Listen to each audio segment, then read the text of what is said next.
Olá, eu sou a professora Nancy e a aula de hoje será sobre o pâncreas endócrino e controle da glicemia.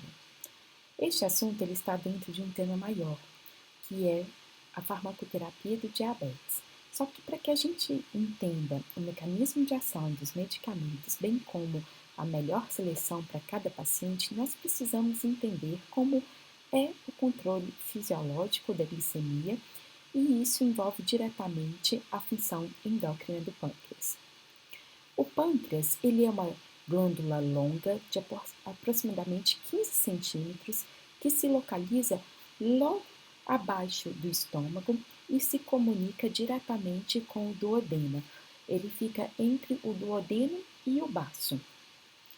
Como nós podemos ver aqui que o pâncreas ele se organiza em ácidos e os ácidos eles são responsáveis pela função exócrina do pâncreas, porque o pâncreas é uma glândula com atividade tanto endócrina quanto uma atividade exócrina.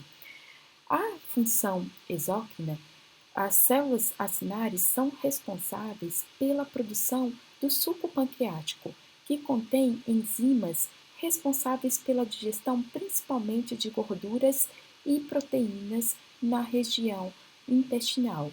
E esse suco pancreático ele é secretado de acordo com o estímulo alimentar. Só que entre os ácidos se localiza a função endócrina do pâncreas, que é chamada, e essa porção endócrina é chamada de ilhotas de Langerhans ou ilhotas pancreáticas, porque elas são separadas por vários ácidos e como se formassem ilhas dentro desse pâncreas. A parte endócrina do pâncreas, ela representa em torno de 1 a 2% do peso desse pâncreas, então é uma menor parte. Então, entre as células presentes nas ilhotas de Langerhans ou ilhotas pancreáticas, nós temos alguns tipos celulares importantes para o controle da glicemia no nosso organismo, que são as células alfa, responsável pela síntese especialmente do glucagon, mas também pró-glucagon, e o glucagon é o hormônio que é considerado hiperglicemiante, ou seja, ele aumenta o nível glicêmico através da, do, da produção hepática de glicose e da degradação de proteínas no músculo estriado. Nós temos também as células beta, que são responsáveis pela produção de dois hormônios, que é a insulina e a amilina. E a insulina é o hormônio hipoglicemiante do nosso organismo, ou seja, ela vai facilitar a captação e o armazenamento da glicose pelos nossos tecidos. Não somente da glicose, mas bem como de aminoácidos e de lipídios após uma refeição. A amilina ela é secretada também pelas células beta-pancreáticas e a sua função foi descrita recentemente e eles observaram que a amilina atua sobre o processo digestivo, retardando o esvaziamento gástrico e estimulando a degradação de glicogênio no músculo estriado. E nós temos as células delta, que são responsáveis pela produção do hormônio somatostatina, que tem a função de inibir a secreção de insulina e glucagon. A somatostatina é conhecida como hormônio regulatório da secreção de outros hormônios. Então, a sua função ela geralmente está associada com a inibição, com feedback negativo da secreção de hormônios. E neste caso, no pâncreas endócrino, inibe tanto a secreção de glucagon quanto a secreção de insulina. Além disso, nós temos dois tipos celulares que não estão diretamente envolvidos com o controle da glicemia, que são as células PP, que responsáveis pela produção do polipeptídeo pancreático, que regula, que inibe a secreção de suco gástrico, então é o hormônio que regula a atividade exócrina deste pâncreas. E nós temos as células epsilon, que não está representado nessa fotomicrografia, mas que é responsável pela produção de grelina, que é conhecido como o hormônio da fome. Toda vez que eu tenho um esvaziamento gástrico, eu sinalizo para a produção de grelina e ela atua no sistema nervoso central, aumentando a fome no organismo. Então, quando a gente pensa em proporção dessas células endócrinas dentro do meu pâncreas, dentro das minhas ilhotas pancreáticas ou ilhotas de Langerhans, as células beta representam a maior parte dessas células, compondo 75% das células presentes nas ilhotas de Langerhans. E elas são responsáveis, como eu falei, pela produção de insulina e amilina. Depois nós vamos entender essa produção aqui de pró-insulina e peptídeo C. Já as células alfa são as segundas células mais numerosas nas nossas ilhotas de Langerhans e são responsáveis pela produção de glucagon e proglucagon. As células delta, produtoras de somatostatina, que é o nosso hormônio regulatório da secreção de insulina e glucagon, representa 3 a 5%, e as células epsilon e as células PP representam menos de 1% da fração endócrina do meu pâncreas. Então, como eu falei, a insulina ela é um hormônio hipoglicemiante, ou seja, tem a função de reduzir os níveis glicêmicos. E a ação, tanto a secreção quanto a ação da insulina no nosso organismo, está diretamente envolvida com a patogênese do diabetes mellitus. Então, entender como ocorre essa síntese e secreção é importante para a gente entender para o desenvolvimento de fármacos ou para a atuação dos atuais fármacos que nós temos para o controle do diabetes. Então, quando a gente pensa na estrutura química da insulina, ela é produzida como uma pré-pró-insulina, ela possui um peptídeo, o peptídeo SP, a cadeia beta, o peptídeo C e a cadeia alfa. Logo após a sua síntese pelo retículo endoplasmático, o peptídeo SP, que é um peptídeo sinalizador, ele é clivado. A partir do momento que ocorre a clivagem desse peptídeo SP, a insulina ela é transformada em pró-insulina e ela adquire a sua conformação terciária, que é mantida pelas pontes de sulfeto entre a cadeia A e B e também dentro da própria cadeia A. Essa pró-insulina ela é direcionada para grânulos secretores produzidos pelo complexo de Golgi e ela fica armazenada nesse formato.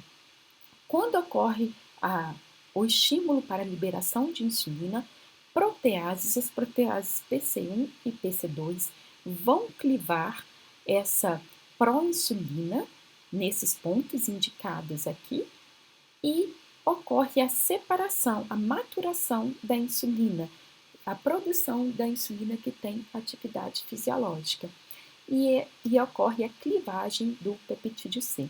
Nós vamos entender a importância do peptídeo C no diagnóstico, principalmente porque a cada insulina produzida, eu tenho a produção de uma molécula de peptídeo C.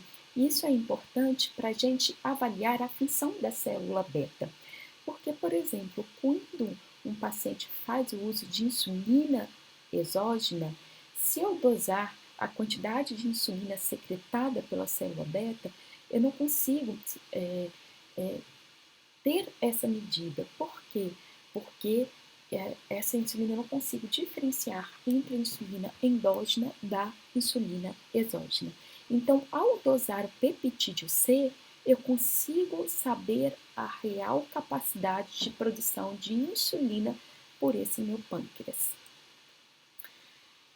Na secreção da insulina, o que nós observamos? Que o principal estímulo para a secreção de insulina é a glicose na corrente sanguínea. Então, quando os níveis de glicose eles aumentam, ocorre a entrada dessa glicose nas células beta-pancreáticas através dos receptores GLUT. Essa glicose ela cai na cadeia de fosforilação, aumentando a produção de ATP.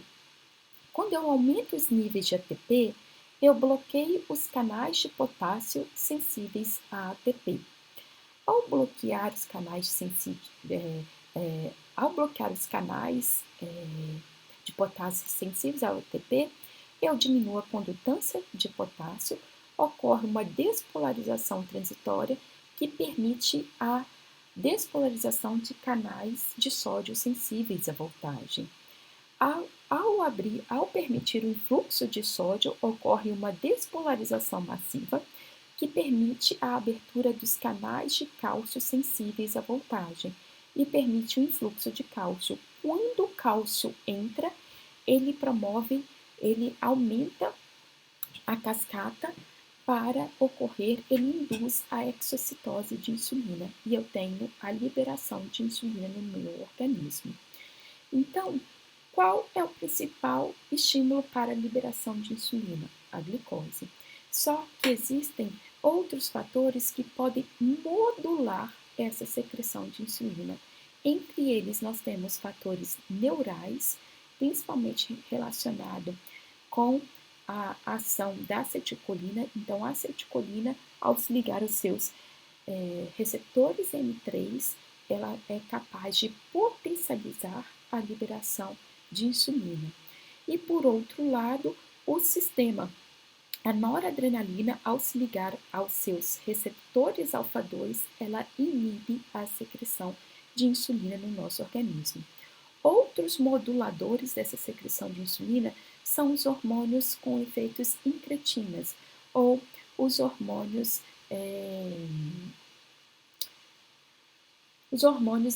insulinotrópicos, representados principalmente pelo GLP-1 e pelo GIP.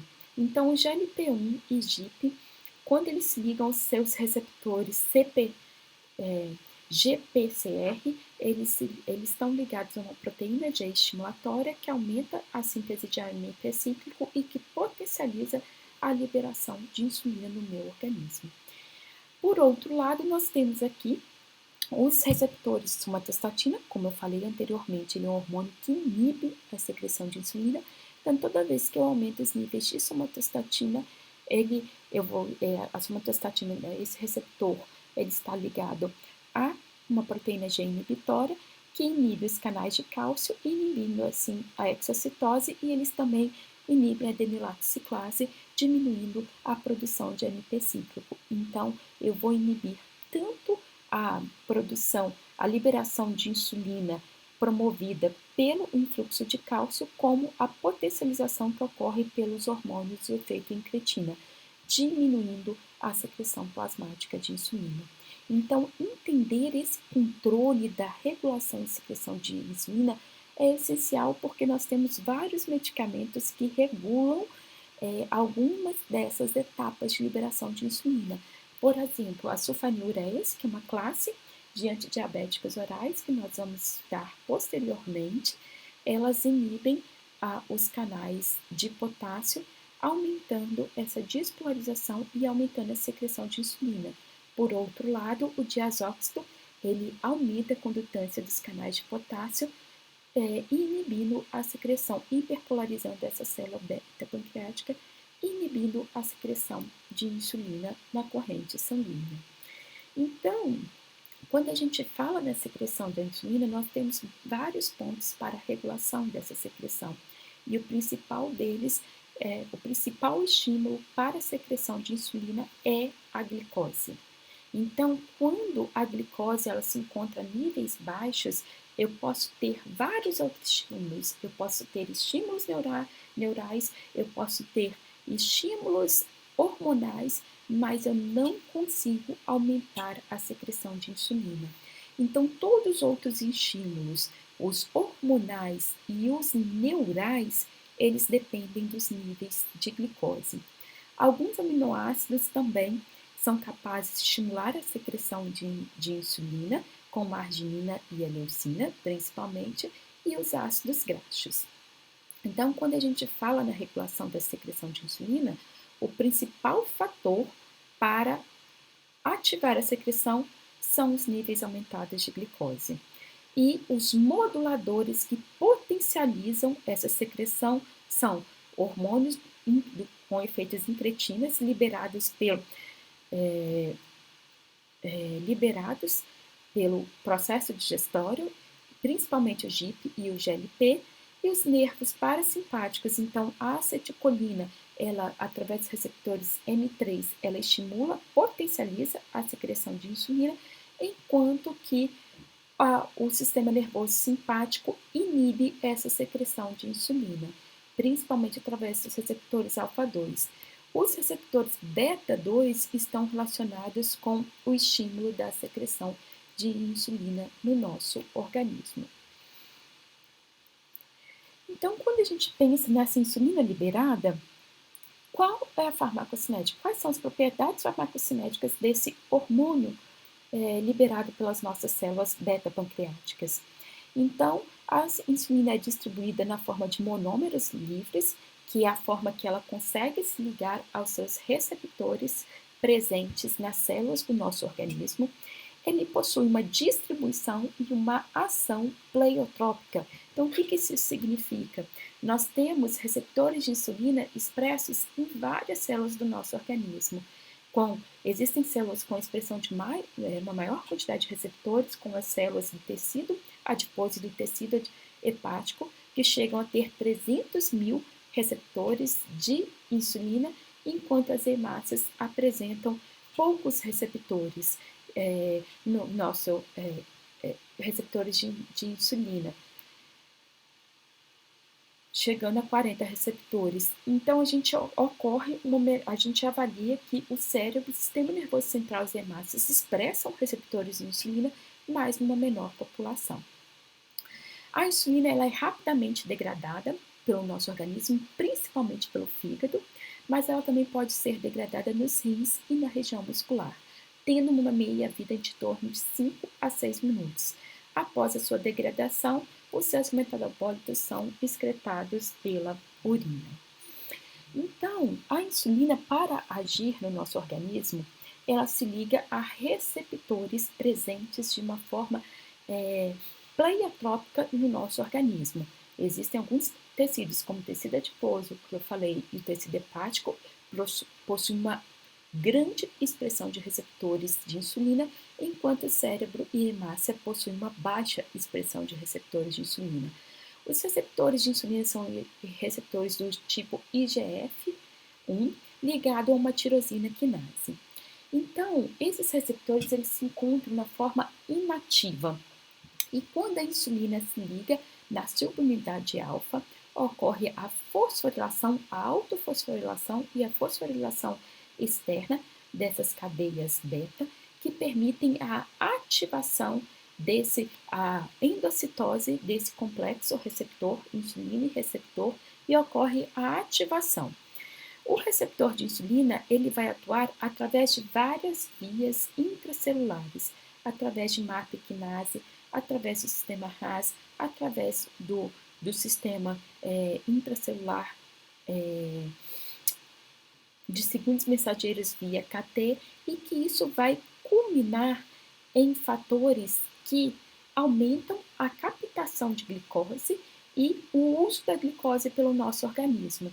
Então, ao aumentar a captação de glicose, eu aumento a formação de glicogênio, proteínas e gorduras, aumento a captação de glicose em si, o aumento do uso da glicose, através da glicólise, aumenta produzindo, onde eu tenho maior produção de ATP no nosso organismo, eu tenho redução na formação de glicose a partir do glicogênio, então eu inibo a produção hepática de glicose através da clivagem, da glicogenólise, e a longo prazo eu estimulo o crescimento e a expressão gênica. E isso em conjunto, esses fatores em conjunto, culminam na redução da glicemia no nosso organismo. Então, quando eu penso nas ações fisiofarmacológicas da insulina, a insulina ela atua não somente sobre o metabolismo de glicose, especialmente sobre o metabolismo de glicose no nosso organismo, mas ela também regula o metabolismo de lipídios e proteínas. Então, quando eu avalio a ação da insulina sobre o metabolismo de carboidratos, eu posso observar que nas células hepáticas eu tenho a redução da gliconeogênese, ou seja, da produção de insulina através de outros substratos como lactato, alanina e glicerol. Eu tenho a redução da glicogenólise, então a clivagem do glicogênio. Eu tenho o aumento da glicólise, ou seja, o aumento da oxidação de glicose, e essa glicose excedente, ela que não consegue ser oxidada, ela vai ser armazenada no glicogênio, promovendo o aumento da glicogênese. Quando eu penso no metabolismo de carboidratos na célula adiposa, o que a insulina estimula?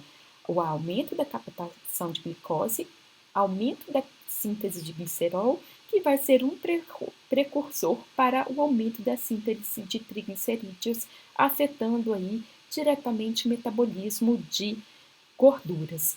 E juntamente com o aumento da síntese de triglicerídeos, eu tenho um aumento da síntese de ácidos graxos. No músculo, quando eu penso no metabolismo de carboidratos, eu aumento a captação da glicose, eu aumento a glicólise e aumento a glicogênese, recompondo os estoques de glicogênio no nosso tecido muscular. Então, eu já comecei a falar um pouquinho do metabolismo de gordura. O tecido adiposo é um dos tecidos, juntamente com o tecido hepático, que mais produz receptores de insulina. Então, que tem maior quantidade de receptores de insulina expressos na sua membrana. Então, quando a insulina ela é liberada na célula adiposa, eu aumento a síntese de triglicerídeos, aumento a síntese do tecido, síntese de ácidos graxos, mobilizando auxiliando na captação e na mobilização de gorduras pela nossa célula adiposa. E eu diminuo a oxidação desses lipídios, diminuindo a lipólise. Nas células hepáticas, eu aumento a lipogênese e diminuo a lipólise. E no músculo, não existem ações descritas da insulina sobre o metabolismo de gordura. No metabolismo de proteínas, a gente observa que nas células hepáticas eu vou diminuir o fracionamento de proteínas, diminuindo, consequentemente, a gliconeogênese. E no músculo, a insulina aumenta a captação de aminoácidos e aumenta a síntese de proteínas. Então, se eu resumir todas essas ações da insulina no nosso organismo, eu posso observar que os efeitos a curto prazo desse hormônio são para conservar o combustível energético ao facilitar a captação, principalmente e armazenamento de glicose, mas nós podemos ver que ela também favorece a captação e armazenamento de aminoácidos e lipídios após uma refeição. Essas são ações a curto prazo e que estão relacionadas diretamente com o controle glicêmico. Só que a insulina tem ações a longo prazo, que ela afeta a transcrição gênica. Então, toda vez que eu secreto insulina, eu ativo a transcrição gênica, principalmente de genes relacionados para o crescimento e proliferação celular, mas também nós observamos que estão relacionados também com a manutenção dessa glicemia. Então, a longo prazo, eu atuo sobre a transcrição gênica, interferindo na síntese de enzimas relevantes e estimula a proliferação e diferenciação celular. Por outro lado, o controle da glicemia, eu tenho o nosso hormônio hipoglicemiante, essencial para a redução dos níveis glicêmicos, mas, por outro lado, eu tenho também uma contrarregulação que é através do hormônio do glucagon, que é um hormônio hiperglicemiante. Então, o glucagon, ele é um hormônio muito pequenininho, de 29 aminoácidos. Ele é produzido pelas células A ou células alfa pancreáticas e também por células presentes no do trato gastrointestinal superior. Então, quando eu secreto o glucagon, a secreção de glucagon ela é estimulada por aminoácidos, é estimulada pela noradrenalina e adrenalina e quando eu tenho baixos níveis de glicose no meu sangue, ou seja, quando o meu nível glicêmico ele fica aí abaixo de 80 miligramas por decilitro na corrente sanguínea. E quais são as ações do glucagon? Ele é um hormônio hiperglicemiante. Então, ele vai estimular, mas como ele promove essa hiperglicemia? Através do estímulo da glicogenólise, ou seja, eu estimulo a quebra do glicogênio.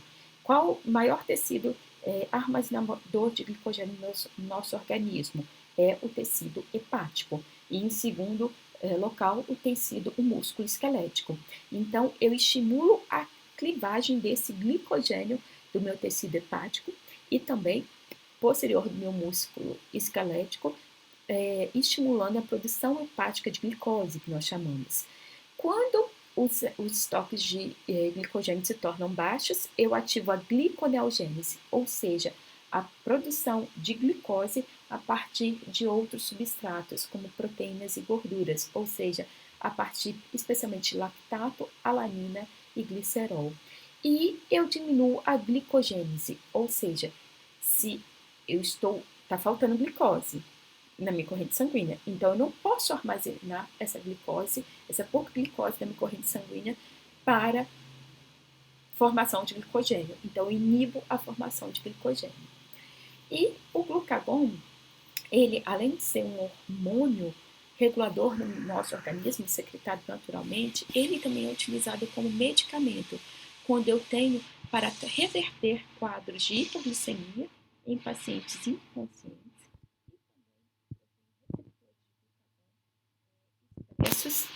no meu coração, e ele consegue reverter o quadro de insuficiência cardíaca aguda utilizada por beta-bloqueadores, porque eu tenho que estimular a frequência, eu tenho que aumentar a frequência cardíaca por mecanismos independentes dos receptores beta. E por outro lado, a somatostatina, que também é um hormônio muito importante para o controle da glicemia, ela é secretada pelas células D ou delta das nossas ilhotas de Langerhans, e ela tem uma função parácrina inibitória da produção de insulina e glucagon.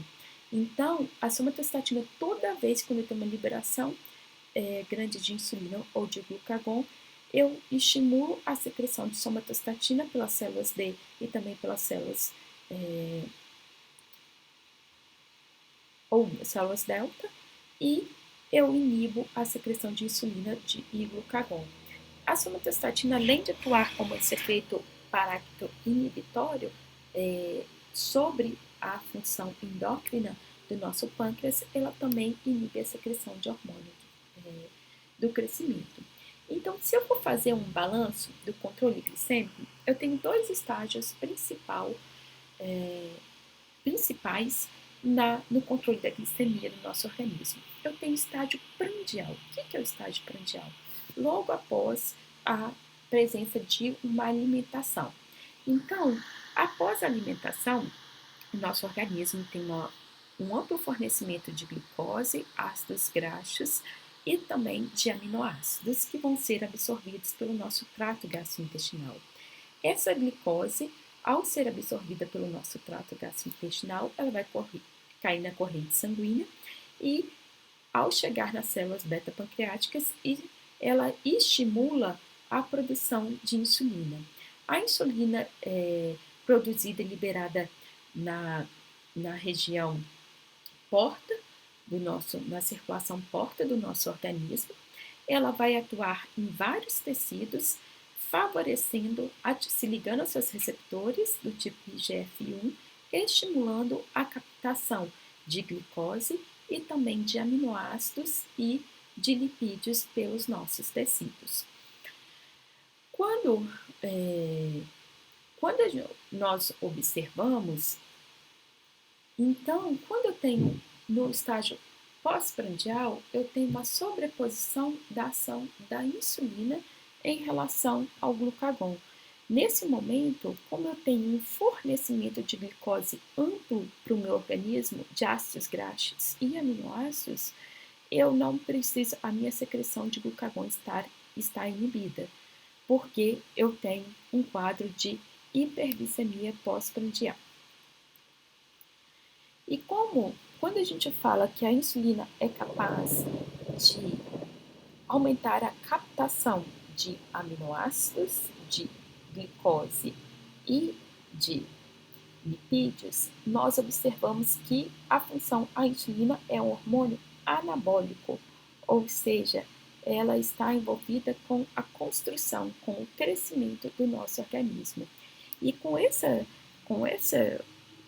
pensamento, não sei se vocês já ouviram falar, mas existem várias pessoas que, de forma inadvertida e até mesmo perigosa, que faz o uso de insulina para o crescimento muscular em academias, porque ao aumentar a captação de glicose e diminuir o fracionamento de proteínas no, no músculo esquelético, na verdade, aumentar a captação de aminoácidos e diminuir o fracionamento de proteínas no músculo esquelético, eu permito o inchaço desse músculo e favoreço o ganho, o aumento ponderal e o crescimento muscular. Agora, o outro estágio é o estágio de jejum, ou seja, a glicose está abaixo de 100 mg por decilitro. Então, neste momento, os níveis de glicose, o encéfalo, os outros tecidos periféricos, eles têm a capacidade de utilizar outros substratos para a produção de energia. Já o encéfalo, ele é dependente para a produção de ATP, ele é dependente primordialmente da glicose. Então, quando os níveis começam a ficar baixos de glicose, eu estou no estágio de jejum e não haverá nenhuma alimentação, eu estimulo a produção e a liberação de glucagon pelas minhas células beta-pancreáticas. O glucagon, ele aumenta a produção hepática de glicose ao estimular a glicogenólise, e quando a glicogenólise, os toques de glicogênio ficam baixos no tecido hepático e no músculo, eu estimulo a gliconeogênese, ou seja, a produção de glicose a partir de outros substratos, como alanina, lactato e glicerol. E, ao mesmo tempo, ao estimular a produção de glucagon, eu também os baixos níveis de glicose, eles diminuem a secreção de insulina. Então, eu vou diminuir a captação de glicose por esses tecidos periféricos e permitindo uma maior disponibilidade de glicose para a produção do encéfalo. Além da liberação de glucagon, no estágio de jejum, eu também tenho a liberação de adrenalina, glicocorticoides e hormônio do crescimento, que são hormônios hiperglicemiantes. E, geralmente, toda vez que eu tenho uma baixa de glicose muito grande, eu estimulo a liberação de glucagon.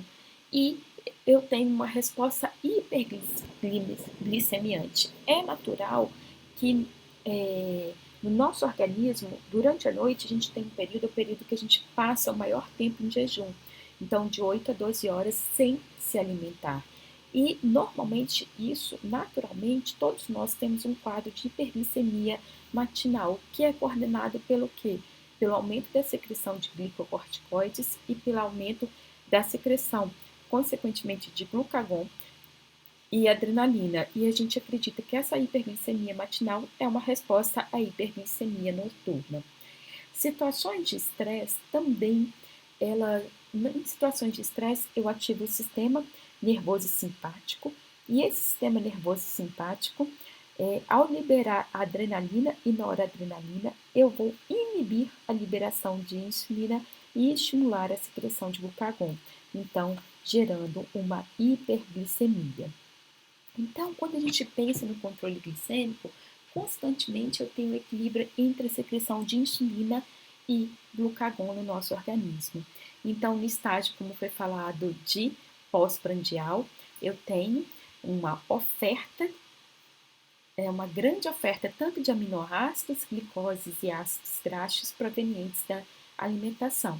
Eu vou ter a liberação de insulina E a insulina, ela vai estimular a captação de glicose por todos os nossos tecidos, então, tanto o tecido hepático para a produção de glicogênio, a glicose captada pelos tecidos adiposo vai ser convertida em glicerol, que vai ser imobilizada na forma de triglicerídeos, e a glicose também vai ser captada pelo tecido muscular para a produção de energia. Nós podemos observar que a glicose também, quando ela está em excesso, ela é convertida, eu ativo a via de produção de ácidos graxos a partir de glicose e eu vou imobilizar, eu vou aumentar a formação do meu tecido adiposo. Por outro lado, eu tenho estágio de jejum.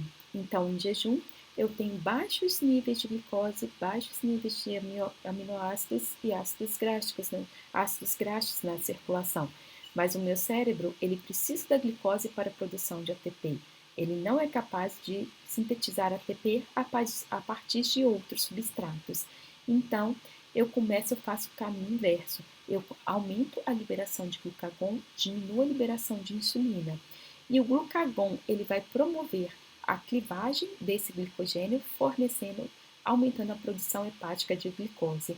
Quando os estoques de glicogênio do tecido hepático e dos músculos, eles reduzem, o jejum foi muito prolongado, eu começo a mobilizar a gliconeogênese, ou seja, eu começo a realizar o fracionamento de proteínas para a produção de glicose e o fracionamento de ácidos graxos para a produção de glicose, colaborando com a hiperglicemia estabelecida. Então, dessa forma, a gente tem o controle glicêmico no nosso organismo. Então, o nosso organismo ele entende que ele tem que manter uma faixa de glicose na circulação sanguínea sempre entre 80 a 100 miligramas. Quando eu estou no estágio pós-prandial, isso é mantido através da glicose adquirida na alimentação.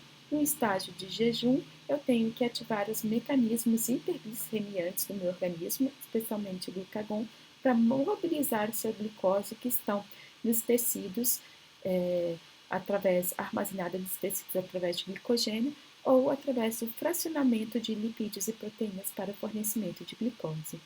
Então, resumindo tudo que nós falamos,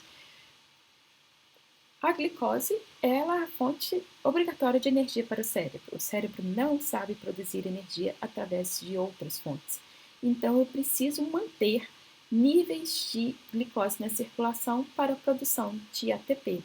E eu tenho o equilíbrio desse controle glicêmico entre os hormônios hipoglicemiantes, que é a insulina, e, em contrapartida, eu tenho vários hormônios hiperglicemiantes, entre eles glucagon, catecolaminas principalmente, adrenalina e noradrenalina, glicocorticoides e hormônio do crescimento. Então, a insulina vai promover a hipoglicemia ao aumentar a captação de glicose pelos tecidos do organismo como um todo, vai aumentar a síntese de glicogênio, imobilizando essa glicose no tecido, vai diminuir a clivagem, a produção hepática de glicose ao inibir a glicogenólise, ou seja, a quebra do glicogênio, e diminui a gliconeogênese, a produção de glicose a partir de outros substratos. E, em conjunto, essas ações eu tenho a redução da glicemia no meu organismo.